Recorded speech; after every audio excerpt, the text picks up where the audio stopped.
Design this stunning gradient icon button in Jetpack Compose. Open Canva.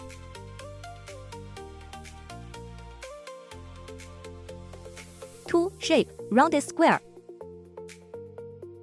Set corner radius 100. Apply gradient colors. Tool shape circle. Apply white color. Tool shape circle. Apply color. Search Contact Us in Element.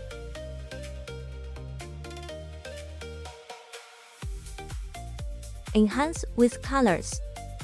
Add text. Font family. Pop-in. Adjust text size. Download as PNG. Create design 1080 by 1920 px. Apply background color. Search pattern in Element. Apply pattern color.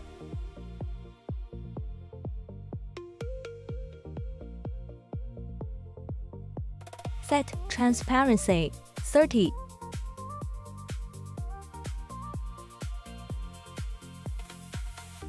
Download as PNG. Open Android Studio. Create a new Jetpack Compose project. Paste files with Reusable. Build full screen layout with box. Add background image. Create centered content column. Add title text. Add subtitle text. Add custom image button. Use spacer for perfect alignment. Make image clickable with material ripple effect. Final preview. 3 quick tips. Subscribe for more Jetpack Compose UI components.